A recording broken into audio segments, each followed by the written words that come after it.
Hi mga ka-dreamers! Thank you for clicking this video and welcome to my channel. This is your ka-dreamer Arjay Austria speaking.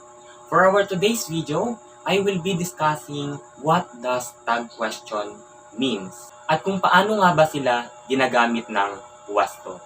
Our topic today, requested by Ada et al. So sabi niya sa comment section, maaari po ba kayo gumawa ng video tungkol sa tag question?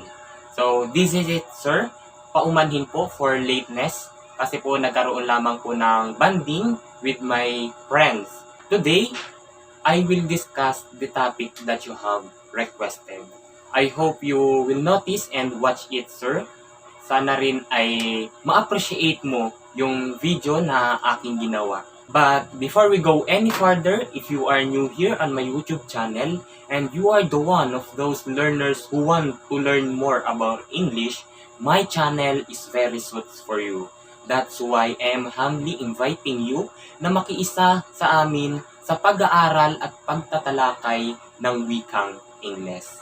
Madali lang naman ang iyong gagawin. You just have to like this video, subscribe, and hit the notification bell so that you will get notified every time a new informative lesson is added on my channel. Listen carefully mga ka-dreamers because at the end of this video, I prepared quiz to measure your understanding. So kung gusto mong malaman, stay tuned!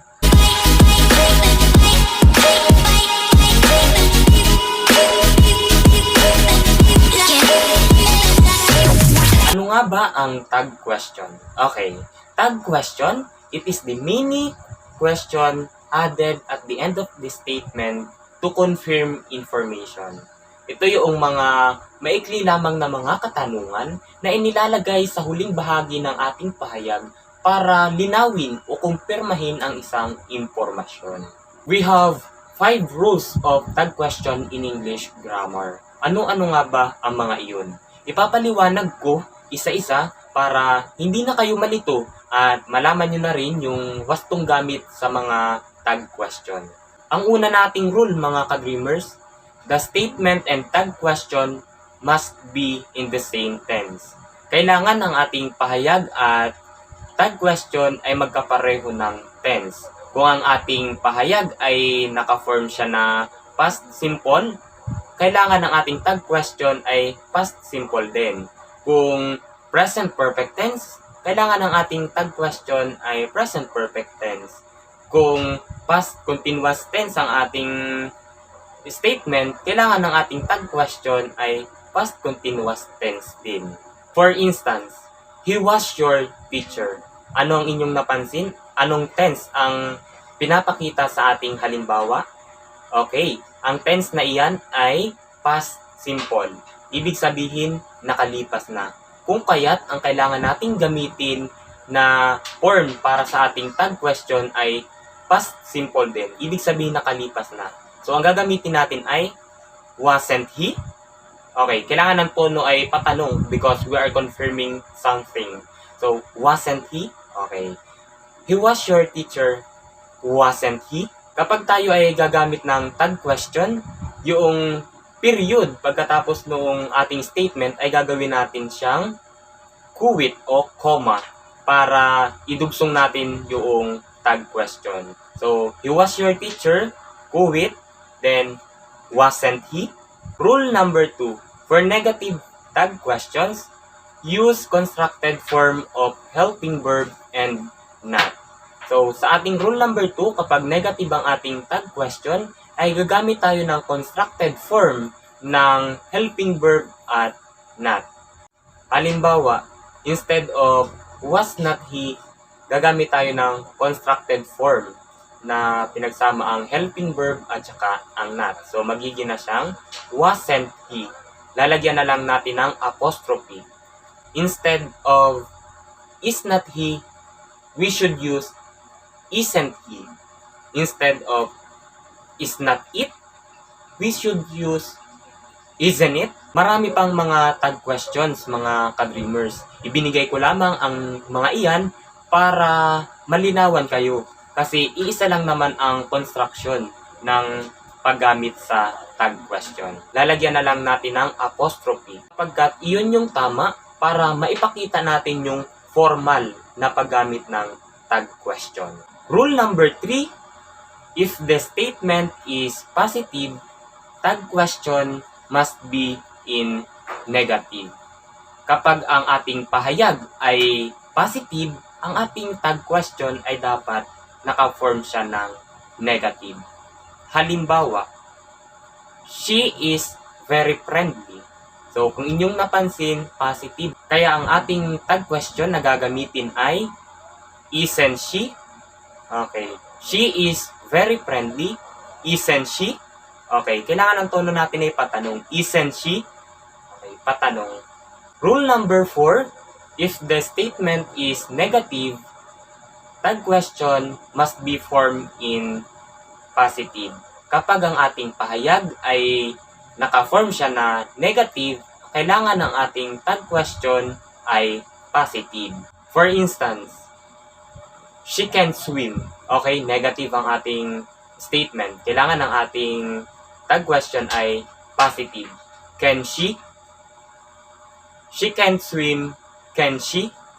Ang huling rule of tag question in English grammar ay always use pronouns in the tag question. Palagi tayong gagamit ng pronouns kapag gumagamit tayo ng tag question. Ano-ano nga ba ang mga pronoun na iyon? Pwedeng I, we, you, he, she, it, at they, at marami pang iba. Okay mga ka-dreamers, naipaliwanag ko na yung 5 rules of tag question in English grammar. Ngayon ay magbibigay muli ako ng mga example para matulungan pa kayong makasabay. Para mamaya pagdating ng quiz ay malinaw na ang lahat. Inaasahan na maipasa nyo ang ating pagsusulit. For instance mga ka-dreamers, Rodrigo Duterte is the current president of our country. Kung inyong mapapansin, positive ang ating statement. Kailangan ng ating tag question ay negative. So, Rodrigo Duterte is the current president of our country. Isn't he? She plays the piano. Doesn't she? Manila is the capital city of the Philippines. Isn't it? I won't go to the market. Okay, negative ang ating statement. So, kailangan ng ating tag question ay positive. I won't go to the market. Will I? I won't go to the market. Will I? Last example mga ka-dreamers. They hadn't written an email. Okay, negative ang ating statement. Kailangan ng ating tag question ay positive. So, had he? They hadn't written an email. Had he? Tapos na natin talakayin mga ka-dreamers. Naibigay ko na rin kung ano ang ibig sabihin ng tag question at paano nga ba sila ginagamit ng wasto. Ipinaliliwanag ko na rin isa-isa yung mga rules ng tag question in English grammar. Sana ay inyong naunawaan. Ngayon ay magkakaroon naman tayo ng pagsusulit para malaman natin kung may natutunan tayo. So, 5 questions lamang yun mga ka-dreamers. Sana ay ma-perfect nyo. Pero kung hindi nyo naman ma-perfect, ayos lang. Ang mahalaga ay may natututunan tayo sa bawat pagkakamali. Okay, simulan na natin ang ating pagsusulit.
Tapos na mga ka-dreamers. Sana ay may natutunan na naman kayo mula sa akin. Sana ay natulungan ko kayong magpatas muli ng bagong kaalaman.